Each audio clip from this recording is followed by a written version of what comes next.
Welcome back, everyone, to the GGBL. June gameplay underway. We got a good one here. It's kicking us off tonight. Richmond against Orlando. Two NL East division opponents trying to vie for second place. And even with Orlando playing sub 500 baseball to this point, 27 and 29, they can still get hot. They still got a few more months left of good baseball to be played and then shoot for that second place, maybe a wild card appearance. But they got Richmond standing in their way right now. Varnado against Grayson Fields. This guy, it seems like every time we see him in gameplay, he's hitting a home run.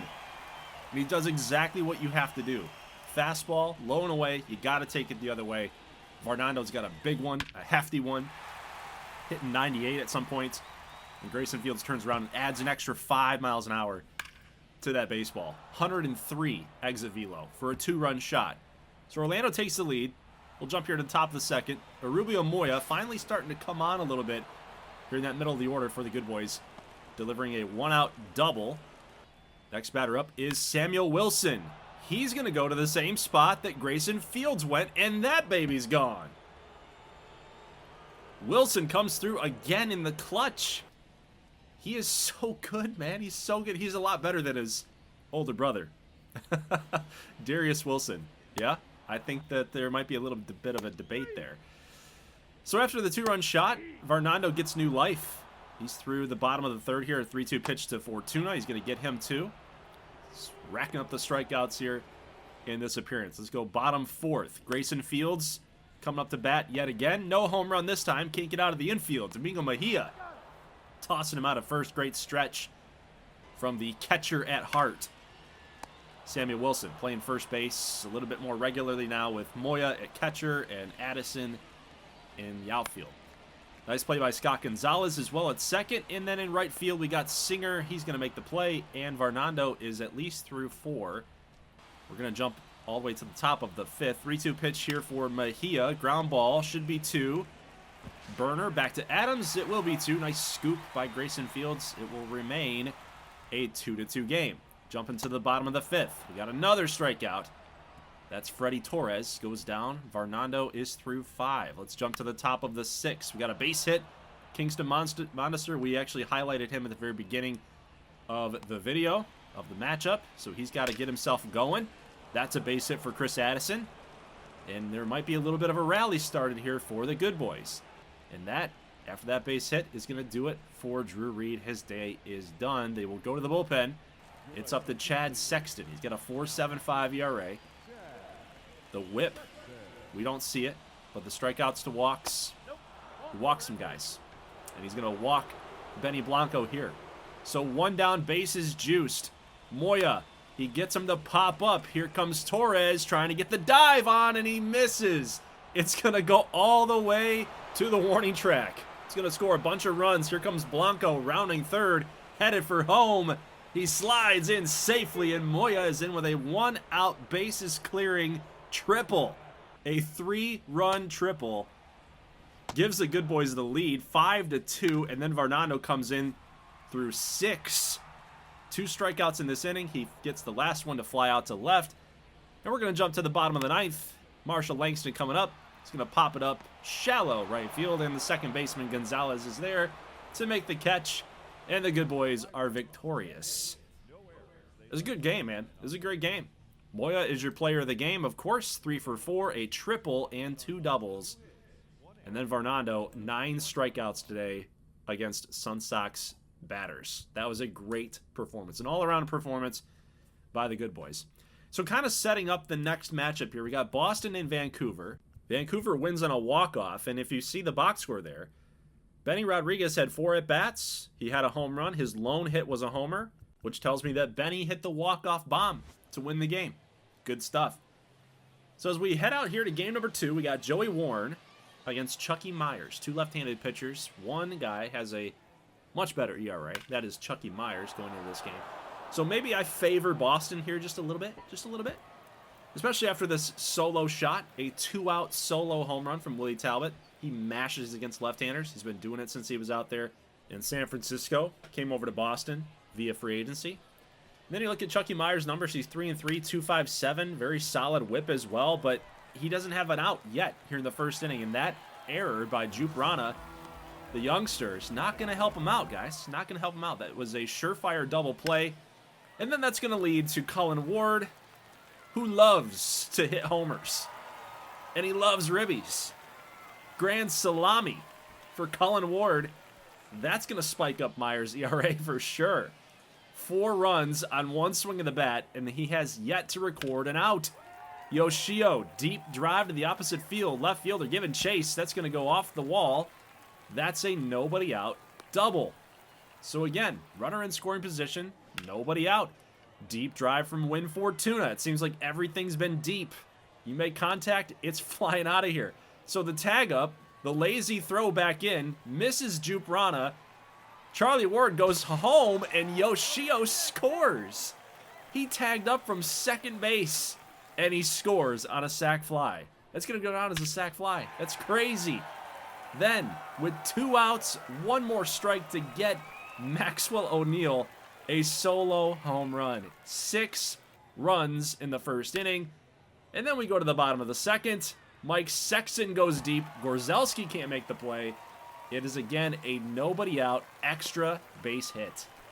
And that is actually going to do it for Chucky Myers. So I don't think anybody had that on their bingo card. Chucky Myers over under 3 innings pitched. Like what? What is that about? It's crazy. So bottom 2, Cullen Ward steps up again. He's already got a grand slam. Now he hits a 2-run shot. It's 8-1 Vancouver. And this game is getting out of hand. You can see KJ looking on. He's like, yeah, man, I'm pretty glad that I took today off. Double play ball. Joey Warren. He's going to deliver. His defense right behind him. Warren's pitching well against a tough Boston lineup. Mike Sexton in the bottom of the 4th. Nobody down. Steve Frederick gives up another bomb. It's another 2-run shot. Muddy Beavers just destroying Revolution pitching right now. It's crazy. It is 10-1.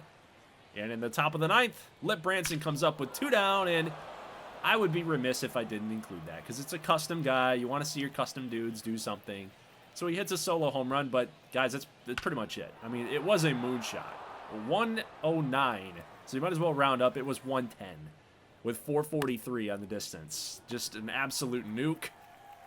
Gorzelski grounds out to third, and that is it.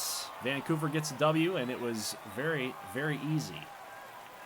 No contest from the Revolution. So hats off to the Beavs and their offense. 3 for 4, Cullen Ward, 2 home runs, a double. He went absolutely ham.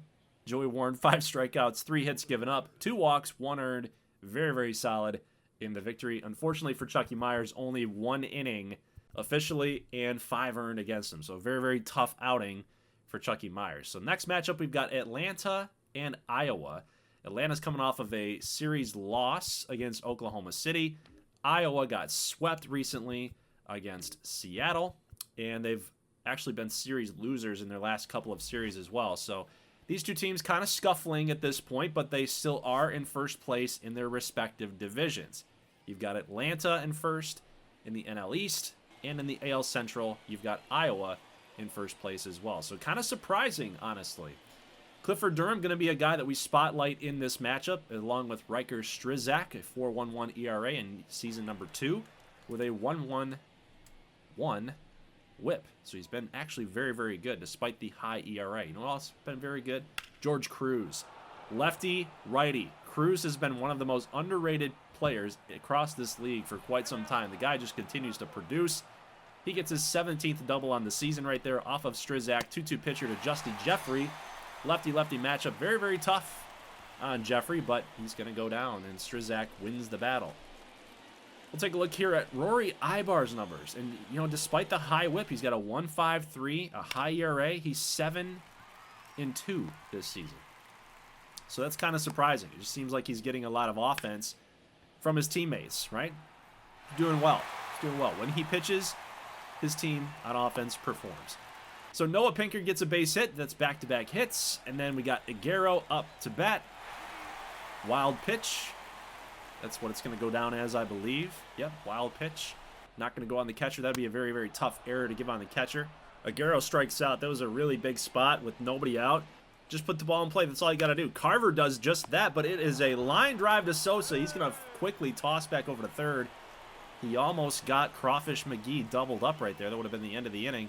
And it would not have given Clifford Durham a shot here. He's got 43 ribbies. He leads the Sting. That's a ground ball. Base hit. One run's going to score at least. Here comes the strong throw from Ferrari. He's got a great arm out there. He's going to gun out Pinkard, who's very, very fast. He's one of the speedier guys in the league.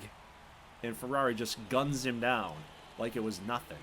So top of the third, 1-2 pitch here. Sosa, deep drive to left. It's gone. Iowa takes the lead 2-1 against a tough pitcher like Strizak. He doesn't give up a lot of homers, but lefty-righty matchup. That's why that Sosa's in there today. You know, he's one of those guys too that comes through in gameplay quite often. We saw that back when he was in Vancouver. So Hayden Carver comes up. That's a base hit into the corner, but again, strong arm out there in right field. Here comes the throw from Ferrari, right on line. Throwing to second, they almost got Hayden Carver. But unfortunately for the Sting, they can't score the run thanks to the arm out there in Giuseppe Ferrari. Fly ball to center. Terry Haas, the speedster, makes the catch. Iowa had a little bit of a chance right there. They couldn't clutch it up. Justy Jeffrey again, striking out against Strizak. Again, I don't really blame him. Tough matchup, lefty-lefty. Andino strikes out. Joey Brandon strikes out. We're in the top of the fifth. Let's go bottom five. Strizak continuing to figure out the Reapers. He had one blemish. Atlanta had an opportunity there with Carver. He strikes out. Runners on second and third can't find a way. Atlanta continuing to struggle here with runners on base. Top sixth. Terry Haas goes down via the K. Strizak striking guys out left and right. Cruz, ground ball, base hit up the middle. Oh! Rosario misplays it. Cruz is going for two. He got him. I think he did that on purpose. He's like, let's just get out of this inning. Yeah? Let's bait him. It's kind of crazy. You look at that box score, that line score. 2 runs for the Reapers on 3 hits. The Sting have 8 hits. That's been like the story of the entire game. Atlanta's gotten on base. They've gotten runners in scoring position. They can't cash in. And the one team with 3 hits is winning because they came up clutch with a 2-run homer. It's crazy, man. That's just baseball. Strizak will at least go 7, and he does his job. He pitched a quality start. He did what he needed to do. Strikes out Ferrari. Carver strikes out here. In the bottom of the 8th, Nolan Pack shutting him down. Again, 4 hits and 2 runs. So we'll jump here to the bottom of the 9th. Alonzo Jacobs, 18 out of 21 in save opportunities. Bottom of the 9th, Clifford Durham, deep drive. Could be a home run. No, it's off the wall. Angel Hernandez fields it nicely, gets it back in. It will be a leadoff double. So, hey, do we have another walk-off potential here? Another possibility here for another walk-off. We had a lot of them in the last episode. Chris Rosario goes down via the K. If they don't score this guy, that's insane. Samuel Woodson, 2-2 pitch. He goes down, looking. Doesn't even take the bat off the shoulders. Unbelievable. So last chance. Paul Andrews, ground ball to third. Here's the throw from Andino. They got him. Game is over. Reapers get the win. It was a grindy, gutsy win against a good ball club in the Atlanta Sting. They got good pitching, right? They shut them down pretty much. 4 hits today and then 2 runs. Like, you should win if you've got 9 hits. You should. The other team had 4. You had more than double of their hits, and you couldn't find a way to score 1 more run, 2 more runs. It's crazy. Next matchup, guys, we got Michigan and Nashville. And Nashville busted out the runs today. Busted out the offense. 7 runs on 12 hits. Michigan, 2 runs on 9 hits. So, again, their offense found ways to get guys on base, but they couldn't cash in. So we'll see how this one's going to turn out. We've got a really good pitching matchup on deck between Rocco Giavatello Jr., 7-2 this season with a 2.72 ERA and a 1.10 whip. Good strikeout to walk ratio for him. And then we got Bloodworth through 12 starts, 3-2 with kind of a higher ERA for him, but I'm sure he'll get it going here later on in the season. 3.42, want to be clear, that's not a bad ERA as far as GGBL is concerned. Very offensively heavy driven league. And through the top of the third, we've still got a scoreless game. Still nothing. Both pitchers duking it out here. But we got Dom Taylor, base hit. Runners will stay. They're at second base. Nobody out. Mario Mazza, 1-0 pitch. You know that he's hunting for fastballs. He gets a good one right in his wheelhouse. That one is gone. Deep shot to the short porch there and left. Mario Mazza comes through with a 3-run homer. So how will Nashville respond? Or will they? Will they respond? That's the question. Villalobos. Deep drive to left. It's tailing foul, but it hits the foul pole. At the base of the foul pole. That thing just got out of here. This is a little weak home run. 308, 81 miles an hour. That was barely anything. Oh! Let's make up for the distance. James Levitt, the GGBL career home run leader. The active home run leader. Can he get to 600? That's my next question. We got to watch out for the 600th career home run for James Levitt. He's at 573 with that home run. And again, he is the GGBL career leader in home runs, and he keeps on going. We're witnessing history in the GGBL. Rocco is going to strike out Dalton Jett. That is one of Rocco's 2 total strikeouts that he had in this game. Bottom 6, Bloodworth's still out there. He's going to pop up Chip Newell, and that is going to do it for the 6th inning. Quality start for Bellamy Bloodworth. Let's jump all the way to the top of the 8th. 2 runners on. Omar Novoa goes deep. That's a 3-run shot. That should pretty much put the game out of reach. This was the offense for the Mallards today. Just 3-run home runs. Apparently that's what they wanted to do. That was their game plan. Not that you're setting out to hit a bunch of home runs. You just want to put the ball in play. Either way, it is 6-2 in the top of the 9th. We got more offense for Michigan. We got a walk for Mario Mazza after a double from Dom Taylor. Jihao Ipman, 1-1 pitch. Fastball low and away, takes it the other way, goes deep. It is a grand slam. Another grand slam. It's crazy. We've seen 2 grand slams today in GGBL action. Absolutely nuts. So Ipman goes deep. It's 10-2. Bill Stevens, for the record, hits a home run in gameplay, and that's going to do it for Nashville. They're not coming back. I hate to break it to you guys. They're not coming back. It's 10-3. O'Neal pops up. Mallards are victorious. And that's a good dub. So they will even the series out. It's now 1-1. And you know what? I love that animation. I love that celebration right there. That was not even purposeful. You know, that's actually the Blue Jays in MLB The Show 23. That's their celebration at the end of the game. So it was kind of funny that Michigan's in the AL East. I took over the Blue Jays for them, replaced them, and that was the celebration. I didn't even do that on purpose. I didn't even know that thing was existing. It just kind of worked out that way, which is pretty cool. All right, good victory for Michigan. Next matchup, we got Yuli Ibanez, who's kind of turned his season around after a horrendous opening day against the Nuggets. He's at a 3.22. And then you got Nolan Mitchell with a 4-4 record at a 4.52, coming over from the Michigan Mallards, playing with now the rivals of the Mallards and the Washington Swamp Monsters. Very first year since coming over from being a free agent. So we'll see which pitcher breaks first. Apparently it's Yuli Ibanez. Go figure that. Javon Brown with his 15th double on the season and another stolen base for Javon Brown. That's his 4th of the year. So he's not stealing a ton of bags, but apparently they want to steal against Chucky Morton. So we'll have to see, is that going to be the game plan for the rest of the game? Are they going to be active on the base paths or not? But Leonard Nishii, I don't even know how he made contact with that baseball. It was off the strike zone, but he comes through with an RBI single. So it's 2-0 Washington. Mitchell, 12-6 curves for days, going to strike out these Breeze hitters. And you might notice something here as we see Yuli Ibanez striking out Dalton Whitaker. Look at that line score. The Breeze, all zeros. Mitchell pitching well here. After a walk and a stolen base, finally gives up the first base hit of the ballgame. It's Chucky Morton delivering an RBI single to break up the no-hitter. It's a little early to be talking about no-nos here in the 4th inning, but Chucky Morton comes through.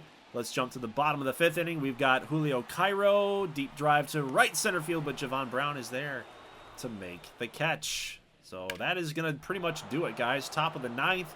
Jake Taylor delivers a big-time shot to right center. That's going to be a double. And, you know, the game's not really that over. But if Washington scores here, it looks like it just might be. 1 down, Sebastian Salvatore. Deep drive to right, and that's off the wall. That'll score Jake Taylor.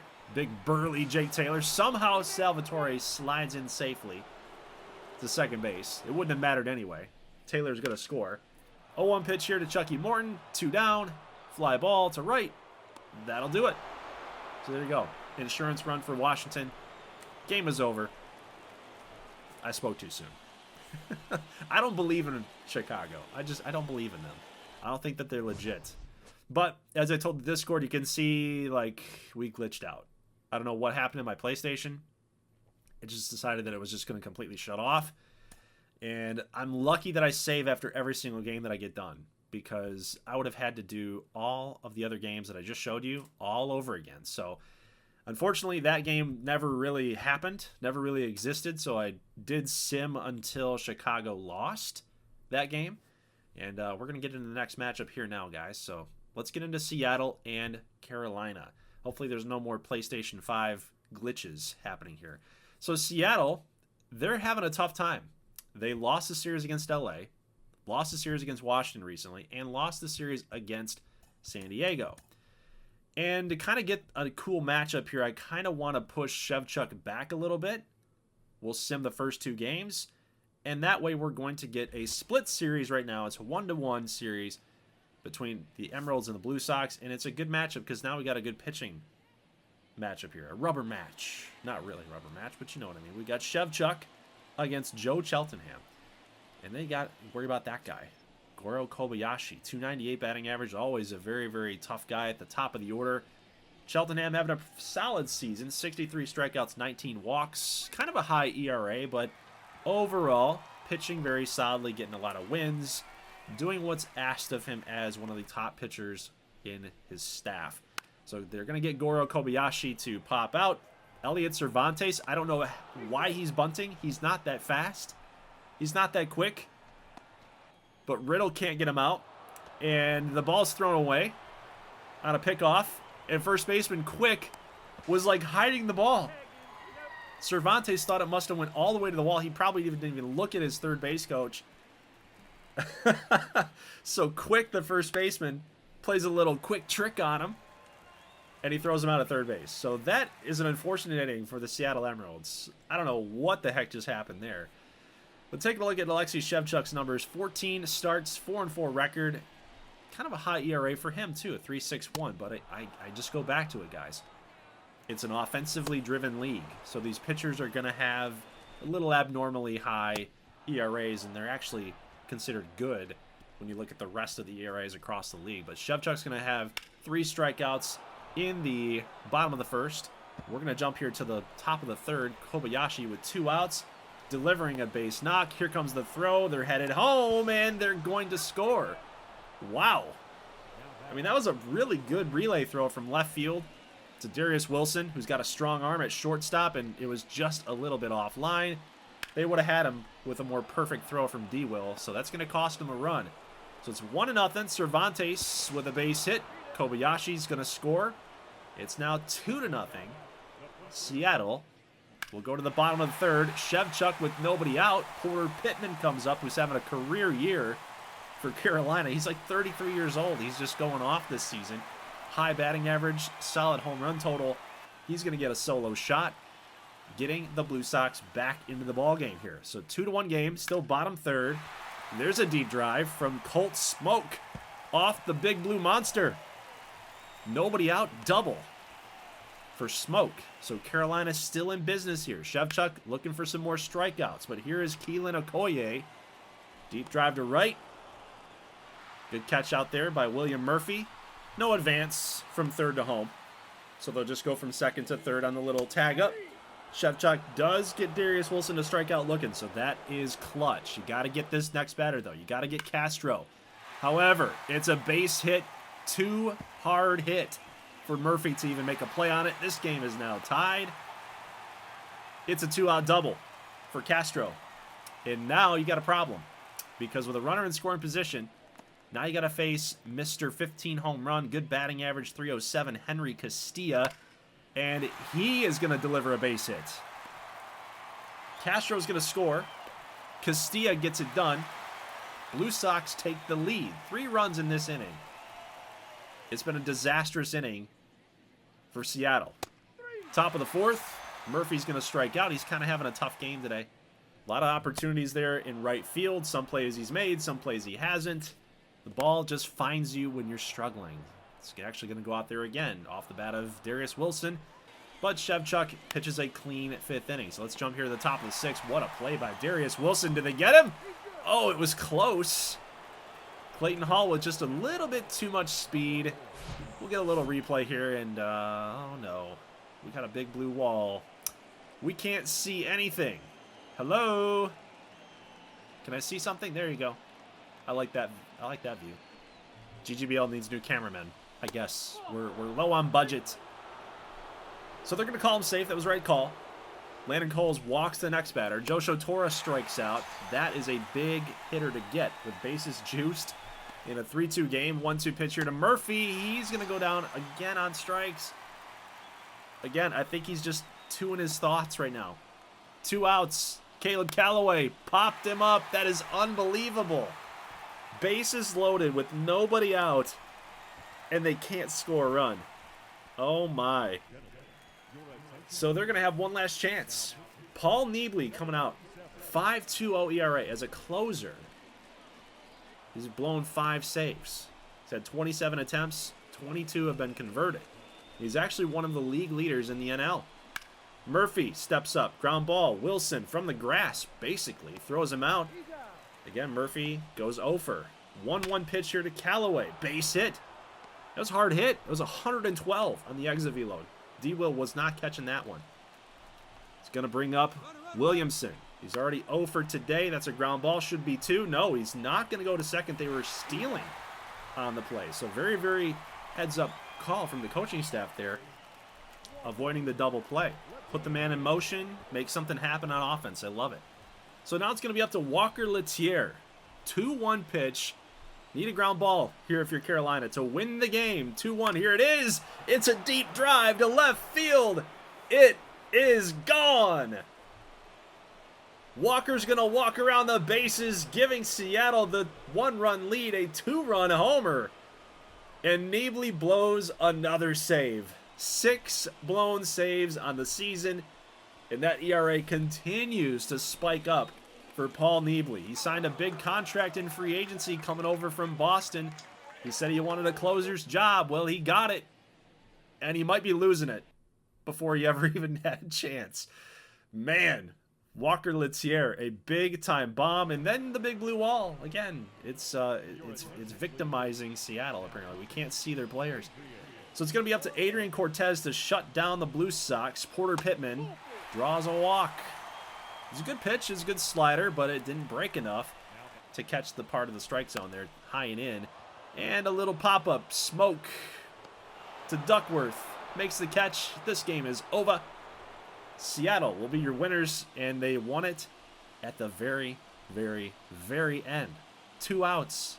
All they needed was 1 more out, did Carolina, and they didn't get it done.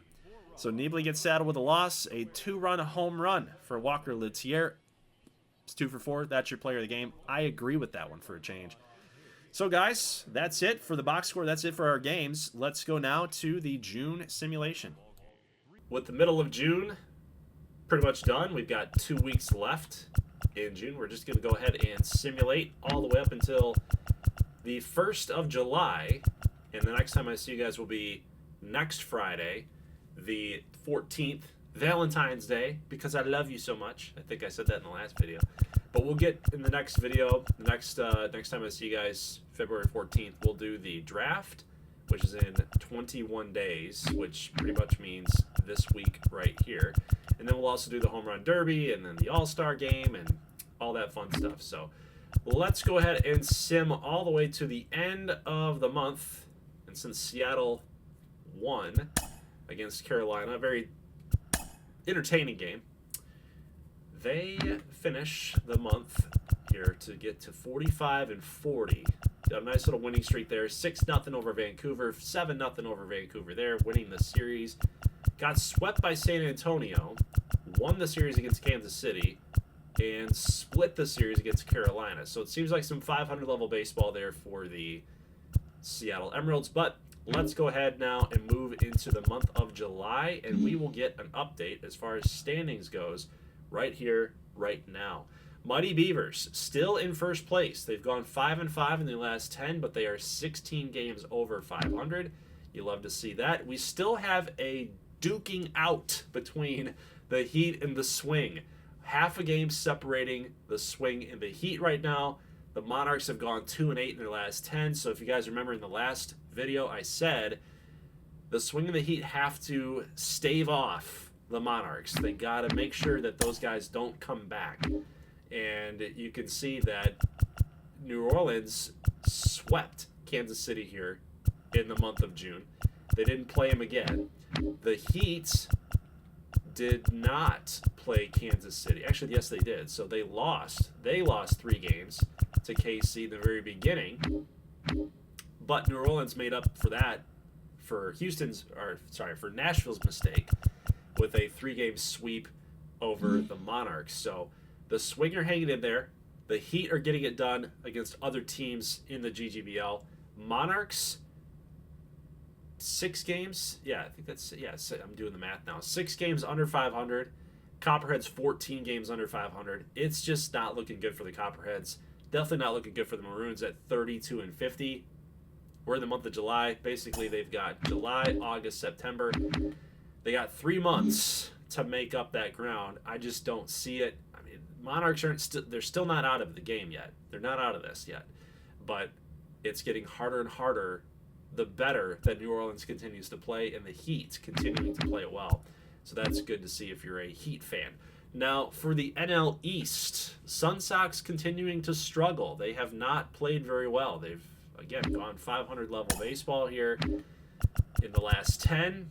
And you can see just how bad the month of June was, right? That's when they got swept by New Orleans. They lost the series against Vegas. They beat Richmond. They've already won the series. They got swept by Richmond here earlier on, but they've since climbed all the way back in that season series here towards the end of June. And, yeah, they're continuing to play below 500. Sting are above 500 right now. They're 45-39, 1 game back from first place. The Good Boys and the Blue Sox still duking it out there. But, again, like, the Sting are very surprising to me. The Blue Sox, a little surprising. Good Boys, that might be a surprise to me, too, because of the fact that they've lost a little bit there going into the offseason to be in second place right now. I still think that a collapse is coming soon. I think maybe a July collapse for Richmond is on its way, but Carolina, Atlanta still continuing to play well. Firebirds 49-34. The Nuggets above 500. They're 4 games back. Cyclones 3 games under. Bandits, Coyotes still continuing to struggle. So nothing's really changed in the Central. Nothing's really changed in the West. Get the Breeze under 500, 6.5 out. The Reapers are probably the most surprising team this season. I thought that maybe it was a spring flare up, right? They just had some really good games, some really good matchups. They caught teams at the right time, and that was going to fall off. But they have not fallen off. In fact, they've just played really well every single month, right? They're 47-36 right now, and they are being driven by their offense. You look at Harry Haas, 288. You got George Cruz, 319. Jeffrey's got 13 bombs, 51 RBIs. Giuseppe, 280, 53 ribbies. Angel Hernandez, 16 homers, 49 ribs, 347 batting average. That middle of the order right now for Iowa is definitely the reason why that they're so far up there in the Central. Their pitching has been very good. For GGBL standards, their pitching has been very, very good. Harvey Kidd's been solid. Strawman's been solid. Freddie Hood's been okay.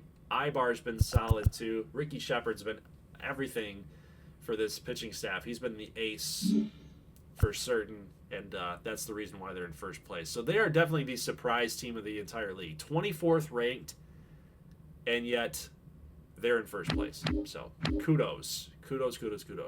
Now, this is kind of crazy. The Swamp Monsters, 43 and 41. I told you guys, the AL East, how do you have a team that's in fourth place above 500? It's nuts. The AL East was going to cannibalize itself. And then whoever gets out of this is really, really a strong team. The fact that the Mallards are 51 and 31, and I would love to see, like, what is their record in division? They're 12 and 11 in division. So in fact, they haven't played their division very well. But when you go against these other teams, AL Central, NL West, whatever it is, the Mallards cook, right? They're 31 and 12 at home. On the road, they're 500, which is it's okay, but basically at home, they're really, really tough. You don't want to get the Mallards at home. Revolution's still hanging in there in second place. And then we've got, again, the NL West. So let's take a look at the standings real quick as far as the wild card goes.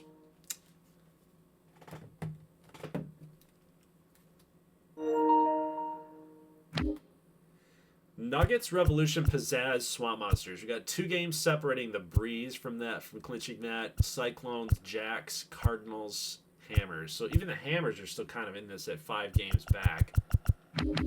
So obviously there's a ton of time left that teams could make up ground. But Gauchos are 3 back.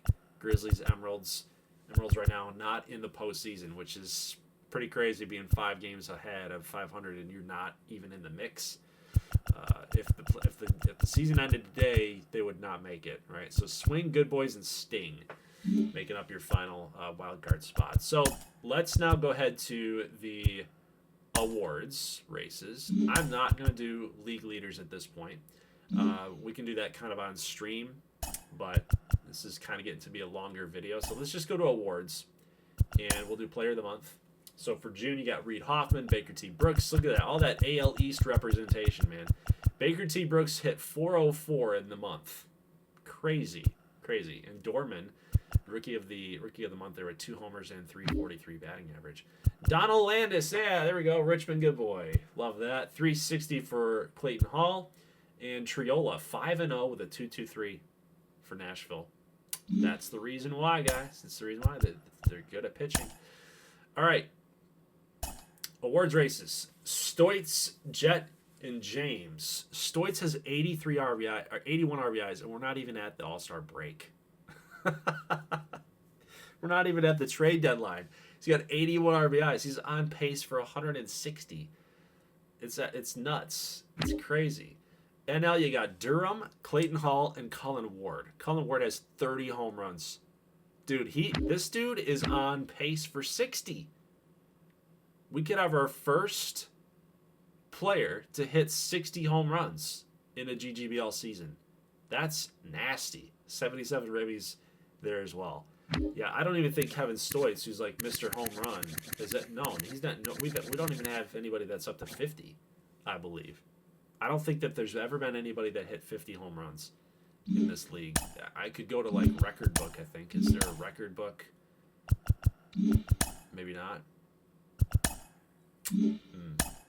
I thought there was like a record book or something. MLB records. So we got single season records, home runs. Yeah, so we're not even gonna see it. That sucks. But look at the fact that we've got Pete Rose for the Nashville Heat. We got Hank Aaron for the Houston Copperheads. It's funny. Ichiro for Colorado. Ichiro played for Colorado. Anyway, yeah, I don't think that we've had anybody close to 50, let alone this guy's on pace for 60. Absolutely crazy. He's 26 years old. He's got almost, look at what he's done. Cullen Ward might be the most underrated player that we've seen. Like, he just does not get the love. Yeah, he's on pace for more than his career high at 42 homers. So, awesome job there. Best Pitcher Award winner, I almost did it again, Cy Young. Robbie Meyer, looks like he's winning that. Pretty cool to see a swing pitcher up there. Negron, 8-4, 3.65. He's a rookie. No, never mind. Not a rookie. Peterson, 7.3. Spencer Clark having a down year, it looks like. You know, he's got a 3.5 ERA. That's a little higher than what he's posted in seasons past. You got batting title Porter Pittman hitting 333. Guy's 33 years old and finally having a breakout year at 33 years old. We got a couple of custom guys, DEG and Vito Vega. AL, you got Dalton Jett and Dom Taylor and Angel Hernandez.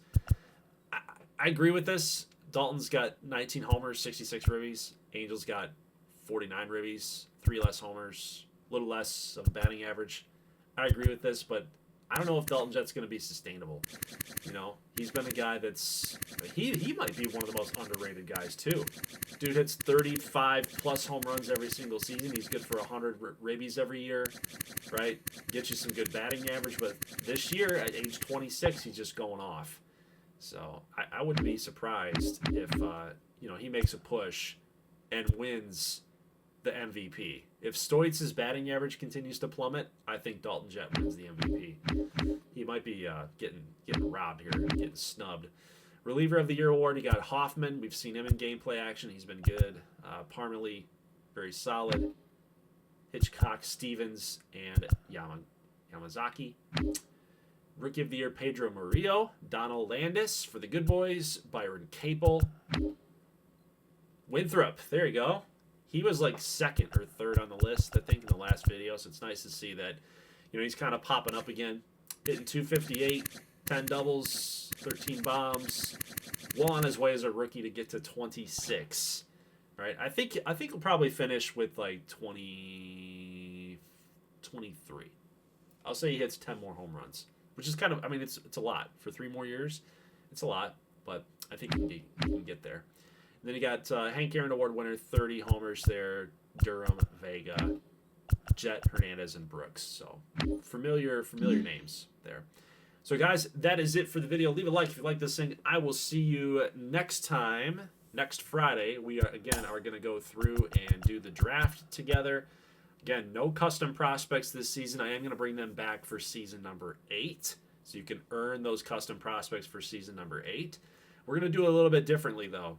I'm going to talk to you guys about that when we get a little closer to it, just because I don't want to confuse anybody, but we're going to do it a little bit different, how we're going to get custom prospects back into the mix, and that will be talked about probably towards the off season this year. I'll give you guys a rundown on how all that's going to work. But as far as next week's video goes, it'll be a live stream. We'll do the draft. A lot of CPU guys will be drafted, but still kind of want to cover that and kind of get familiar with some of these guys' names. And then we'll do a live stream for the Home Run Derby, the All-Star Game, and then we'll get into the trade day discussion. We'll have to determine who are some buyers and some sellers, and then we'll have that community vote for trades. And then before you know it, guys, we're going to be in the playoff push here in September. So I'll talk to you guys in the next one. As always, thank you so much for watching, and peace.